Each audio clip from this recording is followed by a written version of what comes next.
त्या प्रेस कॉन्फरन्सचा सूर हा असा होता जसं काही पीडिता ही पूर्णपणे दोषी आहे, तिचं चारित्र्य ठीक नाहीये असाच जणू काय त्यांच्या बोलण्याचा पूर्ण गाभा होता। खरं बघायला गेलं तर रुपाली चाकणकर या महिला आयोगाच्या अध्यक्ष आहेत, तर महिलांच्या हक्कासाठी महिलांच्यावरती होणाऱ्या अन्यायाविरोधात त्यांनी उभं राहणं अपेक्षित आहे। मात्र इथे पीडितेला वाचवण्यासाठी नाही तर आरोपींना वाचवण्यासाठी त्यांनी ती प्रेस कॉन्फरन्स घेतली। मात्र त्या पीडित डॉक्टरांनी या पोलिसांकडे तक्रार दाखल केलेली होती, महिला आयोगाकडे देखील तक्रार दाखल केली होती।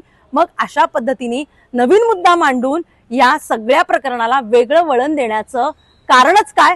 महिला आयोगाच्या अध्यक्षा रुपाली चाकणकर यांनी फलटण येथे असलेल्या मुंडे डॉक्टर यांची आत्महत्या झाली आणि या आत्महत्येच्या बाबत त्यांनी एक प्रेस कॉन्फरन्स घेतली। त्या प्रेस कॉन्फरन्सचा सूर हा असा होता जसं काही पीडिता ही पूर्णपणे दोषी आहे, तिचं चारित्र्य ठीक नाहीये असाच जणू काय त्यांच्या बोलण्याचा पूर्ण गाभा होता।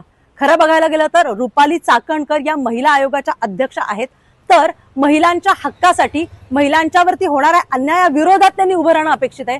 मात्र इथे पीडितेला वाचवण्यासाठी नाही तर आरोपींना वाचवण्यासाठी त्यांनी ती प्रेस कॉन्फरन्स घेतली, असं चित्र महाराष्ट्रात गेलं।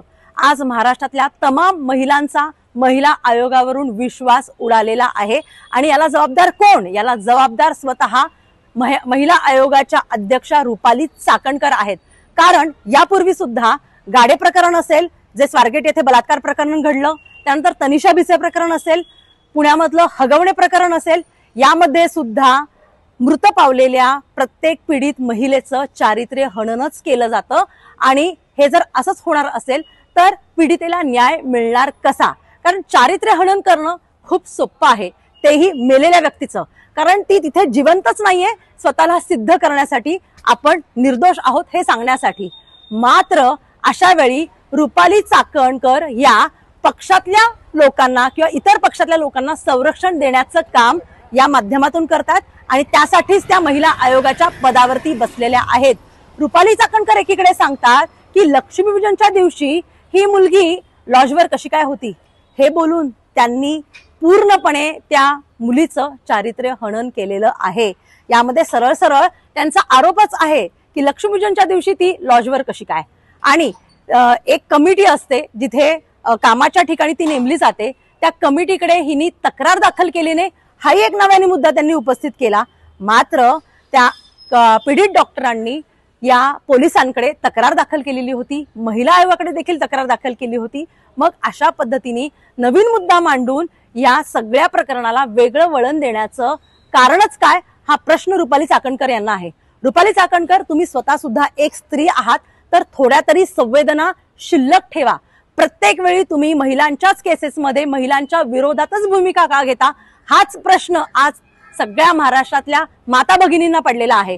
मुळात तुम्हाला या पदावरती जर बसता येत नसेल, काम करता येत नसेल आणि केवळ पक्षातल्या इतर लोकांना संरक्षणच द्यायचं असेल तर तुम्ही या पदावरून पायउतार व्हा, तिथे योग्य व्यक्तीची नेमणूक करा। कारण आतापर्यंतचा जो मागचा इतिहास आपण बघितलेला महिला आयोगाचा, तो अशाच पद्धतीने काम करण्याचा राहिलेला आहे आणि या सगळ्या गोष्टींवरनं असंच चित्र दिसतंय की या पीडित मुलीला सुद्धा, या आत्महत्या केलेल्या डॉक्टर महिलेला सुद्धा न्याय मिळेल की नाही हे शंकेच्या भोवऱ्यातच आहे। कारण इथं प्रशांत बनकरची बाजू सुद्धा या रुपाली चाकणकरांनी अशा पद्धतीने लावली की जसं काही प्रशांत बनकर हा त्यांचा नातेवाईकच आहे, की त्याच्या वडिलांनी सांगितलं की आता तू अशा पद्धतीने बाहेर थांबू नको, तू घरी चल।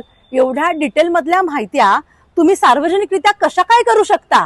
ही केस अजून कोर्टात स्टँड व्हायची आहे, त्यापूर्वीच तुम्ही पत्रकार परिषदेमध्ये इतक्या बारीक बारीक गोष्टींचा उल्लेख करून त्या मुलीचं चारित्र्य हनन करण्याचा प्रयत्न कशासाठी करत आहात? रुपाली चाकणकर, थोडी तरी लाज वाटू देत, कारण तुम्ही सुद्धा एक महिला आहे आणि अशा पद्धतीने जर तुमचा कार्यभाग राहिला तर तुमच्या राजीनाम्यासाठी आम्ही जरूर प्रयत्न करणार।